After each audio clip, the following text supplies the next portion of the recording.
आगे बढ़ते हैं। गाजियाबाद में स्कूल के प्रिंसिपल की करतूत अब सामने आ गई है। छात्राओं का आरोप है कि स्कूल में प्रिंसिपल को देखते ही हालत खराब हो जाती थी।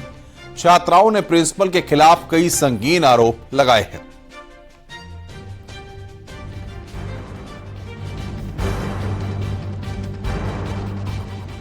गाजियाबाद का शैतान प्रिंसिपल अब पुलिस की गिरफ्त में है। गाजियाबाद के शाहपुर बमहेटा गांव में किसान आदर्श हायर सेकेंडरी स्कूल के प्रिंसिपल राजीव पांडे पर छात्राओं ने छेड़छाड़ और घिनौनी हरकत करने का आरोप लगाया था। इस मामले में पुलिस ने कार्रवाई की है। पुलिस ने आरोपी प्रिंसिपल को गिरफ्तार कर लिया है। इस मामले में छात्राओं ने सीएम योगी को खून से खत भी लिखा था। दरअसल पूरा मामला थाना वेव सिटी क्षेत्र के एक सरकारी स्कूल का है, जहां पढ़ने वाली छात्राओं ने वहीं के प्रिंसिपल पर छेड़छाड़ का आरोप लगाया था और इसकी एक लिखित शिकायत थाने में भी दी थी। लेकिन लगातार शिकायत के बाद भी जब प्रिंसिपल को गिरफ्तार नहीं किया गया तो वहां की छात्रों ने उठाया एक हैरान कर देने वाला कदम। जब प्रिंसिपल स्कूल में एंट्री करता था तब सभी छात्राएं परेशान हो जाती थी। छात्राओं का आरोप है कि क्लास में बच्चियों के बीच बैठ जाता था, छात्राओं के कपड़ों पर बात करता था, कपड़े ठीक करने के बहाने से बैग टच करता था। प्रिंसिपल पूछता था कि अंदर क्या पहना है। केबिन में बुलाकर अश्लील बातें करता था। विरोध करने पर प्यार करने की बात करता था। दरअसल सरकारी सहायता प्राप्त और 6ठी से 10वीं कक्षा की पढ़ाई करने वाले को एड स्कूल के 91 वर्षीय प्रिंसिपल की करतूतों से छात्राएं परेशान थीं। गाजियाबाद में सरकारी स्कूल का प्रिंसिपल छात्राओं से क्या करता था गंदी बात। अपने स्कूल के कमरे में बुलाने के बाद उनके साथ करता था अश्लील हरकतें। स्थानीय लोगों का कहना है कि प्रिंसिपल के खिलाफ करीब 50 शिकायतें थी, लेकिन कार्रवाई नहीं होती थी। जब छात्राओं ने पुलिस से शिकायत की और सीएम के नाम खून से पत्र लिखा, तब जाकर कार्रवाई हुई। थाना वेव सिटी पर पंजीकृत मुकदमा प्राप्त संख्या 276/23 के संबंध में अवगत कराना है कि किसान आदर्श हायर सेकेंडरी स्कूल बमहेटा थाना क्षेत्र वेव सिटी के प्रधानाचार्य डॉक्टर राजीव पांडे, जिन पर बच्चों की छेड़खानी और बैड टच के आरोप लगाए गए थे, को गिरफ्तार कर लिया गया है और इनको रिमांड हेतु माननीय न्यायालय के समक्ष पेश किया गया है। छात्राएं प्रिंसिपल की करतूतों को बर्दाश्त कर रही थी। वह उनके जुल्म को लगातार सह रही थी, लेकिन 21 अगस्त को उनके सब्र का बांध टूट गया। लड़कियों की खामोशी टूटी तो प्रिंसिपल की काली करतूतें सबके सामने आ गई। दरअसल 21 अगस्त को प्रिंसिपल ने एक छात्रा को कक्षा खत्म करने के बाद रुकने को कहा था। फिलहाल प्रिंसिपल के खिलाफ पॉक्सो एक्ट के तहत केस दर्ज किया गया है। हालांकि प्रिंसिपल अपने ऊपर लगे सभी आरोपों से इनकार कर रहा है। न्यूज़ 18 के लिए गाजियाबाद से अमित राणा की रिपोर्ट।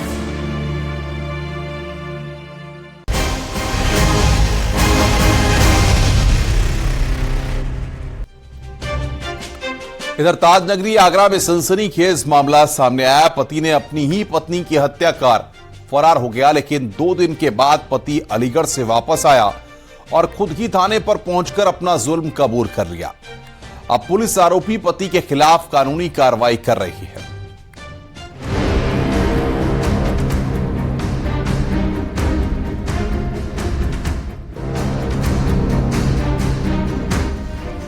न्यू आगरा इलाके के नगला हवेली में अवैध संबंधों के शक में एक शख्स ने पत्नी की हत्या कर दी। यशपाल नाम के शख्स को कई दिनों से अपनी पत्नी के अवैध संबंधों का शक था।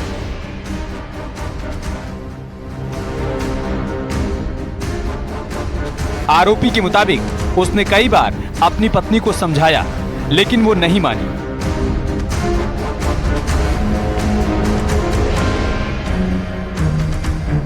जिसके बाद उसने हत्या की वारदात को अंजाम दिया। हालांकि 2 दिन के बाद जब पति अलीगढ़ से वापस आया तो खुद ही थाना न्यू आगरा पहुंचा और पुलिस के सामने अपना जुल्म कबूल किया। उसने कहा कि उसकी पत्नी के अवैध संबंध थे, जिसके चलते उसने अपनी पत्नी की हत्या कर दी। हत्या के बाद पत्नी के शव को कमरे में बंद कर अलीगढ़ फरार हो गया, लेकिन 2 दिन बाद पुलिस का खौफ उसके दिमाग में आया और खुद थाने में जाकर अपना अपराध कबूल कर लिया। न्यू आगरा पे आज सूचना मिली, एक महिला ने सूचना दी कि उसकी पुत्री की हत्या उसके दामाद के द्वारा कर दी गई है और शव को किराए के मकान जिसमें वो रहते थे उसमें बंद करके दामाद फरार हो गया है। इस सूचना पर तत्काल कार्रवाई करते हुए थाना न्यू आगरा पुलिस और फील्ड यूनिट मौके पर पहुंची। ताला तोड़ के शव को बरामद किया गया और शव को आवश्यक कार्रवाई हेतु पोस्टमार्टम हाउस भेजा गया। अभियुक्त जो कि इस मृतका का पति है, शिषपाल नाम का व्यक्ति, जिसके ऊपर परिजनों के द्वारा शक प्रकट किया गया है, उसको पुलिस के द्वारा हिरासत में ले लिया गया है और आवश्यक विधिक कार्रवाई की जा रही है। इस पूरे मामले में आईपीसी की धारा 302 के तहत अभियोग पंजीकृत कर लिया गया है और विवेचनात्मक कार्रवाई की जा रही है। पुलिसकर्मी आरोपी पति को उसके घर लेकर गए और उसकी मौजूदगी में पुलिस ने घर का ताला खोला तो अंदर पत्नी का शव पड़ा मिला। पुलिस ने शव को पोस्टमार्टम के लिए भेज दिया है। पुलिस पूछताछ में आरोपी पति ने बताया कि उसकी पत्नी के अवैध संबंध थे, जिसके चलते उसने पत्नी की हत्या कर दी। सूचना मिलने पर पुलिस पति को लेकर उसके घर पहुंची। ताला खुलवाया गया, अंदर पत्नी के शव को बाहर निकाला गया। पुलिस ने शव को अपने कब्जे में ले लिया और पोस्टमार्टम के लिए भेज दिया है। हालांकि पुलिस अब आरोपी पति के खिलाफ कानूनी कार्रवाई करने में जुट गई है। कामिल कुरैशी, न्यूज़ 18 आगरा। आगे बढ़ते हैं, खबर नोएडा से है। नोएडा में मिलावटी फूड सप्लीमेंट की नामी कंपनी के नाम पर फर्जीवाड़े का खुलासा हुआ है। पुलिस ने छापा मारकर 3 लोगों को गिरफ्तार किया है। आरोपी मिलावटी फूड सप्लीमेंट दिल्ली एनसीआर की जिम में सप्लाई करते थे और इतने शातिर थे कि माल बेचने के लिए जिम वालों को भी पैसे खिलाते थे।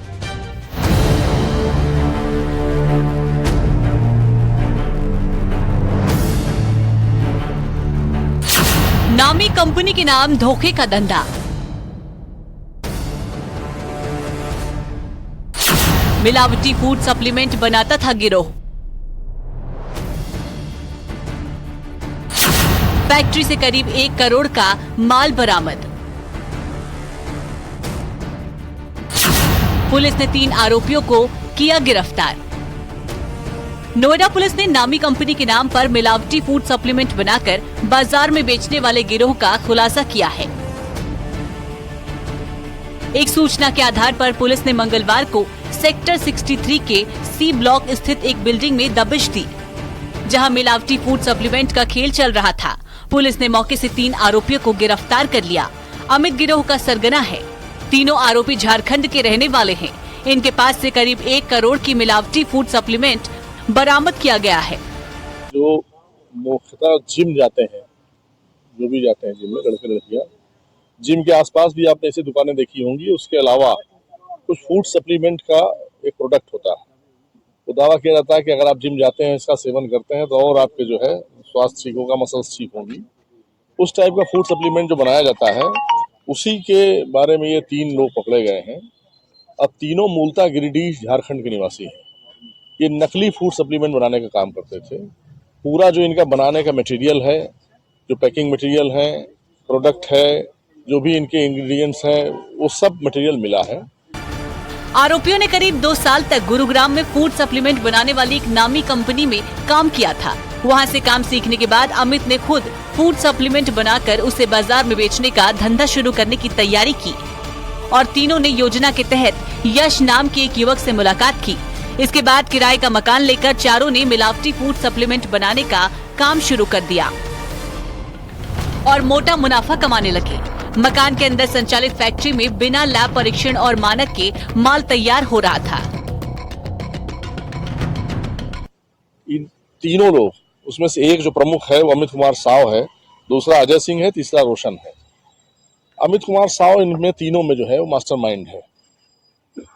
ये गुड़गांव की एक जो वास्तविक रूप से फूड सप्लीमेंट बनाने वाली कंपनी है, फैक्ट्री है, वहाँ ये काम करते थे पहले। वहाँ काम करते करते जब इसका तजुर्बा जो है ज़्यादा हो गया, इसको लगने लगा कि अब हम इस कार्य में बड़े निपुण हो गए हैं, बनाना जान गए हैं, उसकी पूरी विधि समझ गए हैं, तब इनके मन में ये महत्वाकांक्षा हुई कि अगर हम इसको अपना सेपरेट काम शुरू करें तो इसमें ज़्यादा फायदा हो सकता है। पुलिस व खाद्य विभाग की जांच में पता चला कि आरोपी मिलावटी फूड सप्लीमेंट बेचकर 4 से 5 गुना तक कमाई करते थे।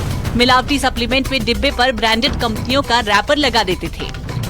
नोएडा के अलावा इसकी आपूर्ति दिल्ली और हरियाणा के अलग अलग जिलों में भी होती है। बरामद फूड सप्लीमेंट, कच्चा माल, रैपर, पैकिंग और प्रिंटिंग मशीन की कीमत 1 करोड़ रुपए के करीब बताई जा रही है।